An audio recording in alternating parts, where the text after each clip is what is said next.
പ്രാണവൃത്തിയെ നീട്ടി ഓം എന്ന മന്ത്രം 6-12 മാത്രകൾ കൊണ്ട് ദീർഘമായി ഉച്ചരിക്കുന്നതാണ് ഈ പ്രാണായാമത്തിൻ്റെ സ്വരൂപം. ആയാമം എന്ന പദത്തിന് നിയന്ത്രണം എന്നു മാത്രമല്ല, ദൈർഘ്യം, നീളം എന്നുകൂടി അർത്ഥമുണ്ട്.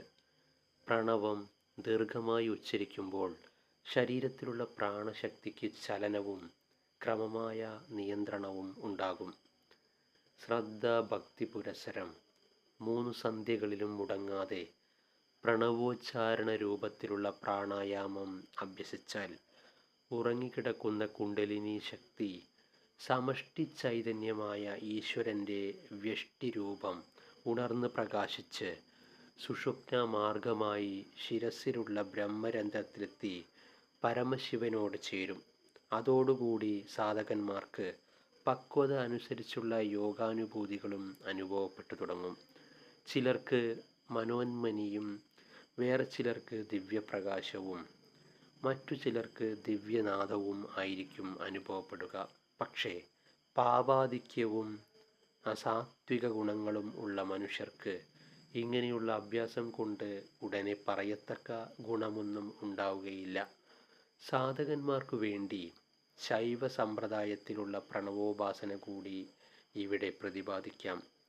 പ്രണവമന്ത്രം ദീർഘമായി ഉച്ചരിച്ച് പരിശീലിക്കുമ്പോൾ സാധകന് പ്രണവധ്വനി അനുഭവപ്പെടും.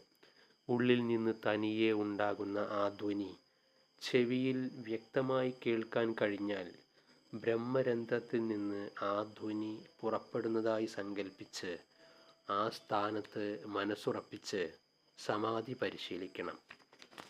അപ്പോൾ മനസ്സും പ്രാണനും നാദത്തോടുകൂടി ബ്രഹ്മരന്ധ്രത്തിൽ ലയിക്കും.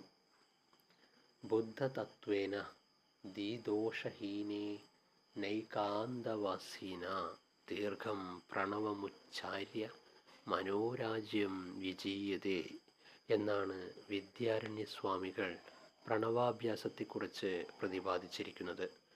പ്രണവത്തിൻ്റെ അർത്ഥം നല്ലതുപോലെ മനസ്സിലാക്കി ഏകാന്ത സ്ഥലത്തിരുന്ന് ആ പ്രണവം ദീർഘമായി ഉച്ചരിച്ചാൽ മനസ്സങ്കല്പമില്ലാതായി സമാധിയുറയ്ക്കുമെന്ന് ഇതിൽ നിന്ന് മനസ്സിലാക്കാം.